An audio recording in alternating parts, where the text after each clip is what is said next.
Hey, it's Sam from Hudson River Blue, and when it comes to MLS, I'm not biased at all.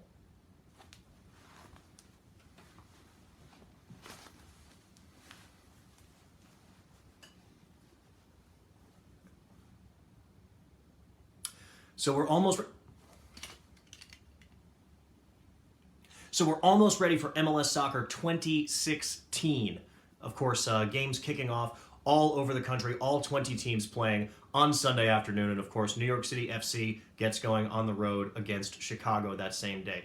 Patrick Vieira, the new head coach, the World Cup winner, the European legend, very, very bullish, very excited about his team's prospects on a media conference call yesterday. Despite a couple of snags along the way in the preseason, Frank Lampard's ongoing injury that will keep him out of the opener, principal among them. Jack Harrison's ongoing hip issues, he's going to miss the opener as well. Forget all of that. Vieira was very bullish, very excited about what he's got. A couple things that he pointed out yesterday that were of note. First of all, the change in the leadership, especially the veteran leadership on this team, certainly compared to all reports last year. A lot of this has to do with the fact that guys like David Villa and Andrea Pirlo have been together, have had a whole offseason together to help plan things out, have things fall into place. But also, let's not discount the fact that David Villa is speaking some pretty good English for the first time in his career. Can't imagine how much it helps if your captain, the guy wearing the armband, the face of the team, is speaking the lingua franca. That's going to go a long way. But of course, other guys that Vieira pointed out too that we ought to be excited about, a number of midfielders especially.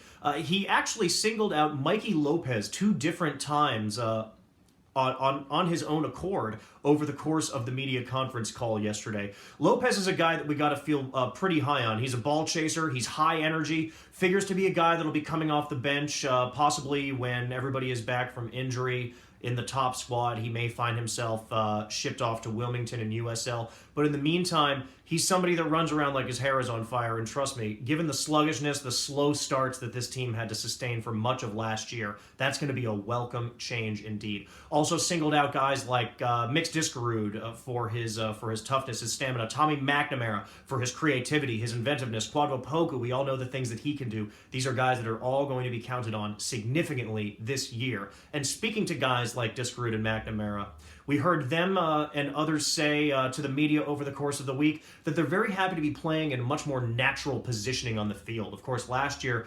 Diskerud had to basically be Jason Kreis's right winger. Now, for all of the talk about Mix Diskerud maybe not having a perfect natural position, if you had to just pick one, right winger is certainly the last place you'd expect him to be in the wide position. Tommy McNamara, of course, had to play out wide to the left much of last year. Those two guys figured to roll out in the starting 11 on Sunday on either side of Andrea Pirlo in a 4-3-3 formation. But speaking of formations, when Vieira was asked yesterday about how to put together a midfield with both Pirlo and Lampard once he's back healthy, he quickly, and this was of his own accord, suggested that that's a situation where we might see that 3 at the back formation, that 3-2-2-3.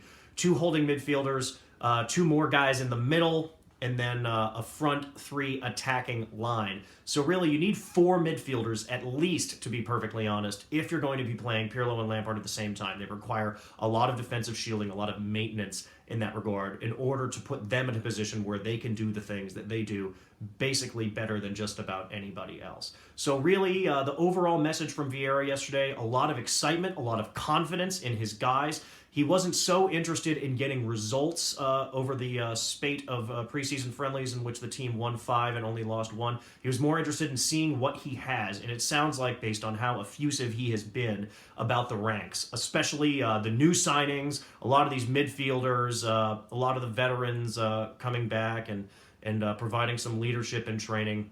A lot of reasons to be excited. So what do we think is going to happen on Sunday? I'm going to go out and say it.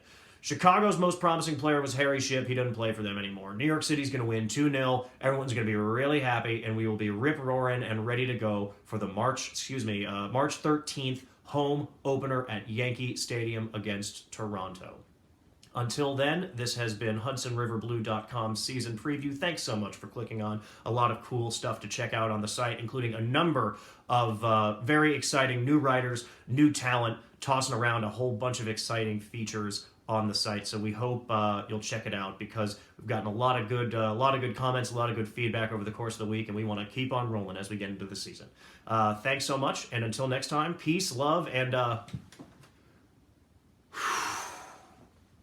amen.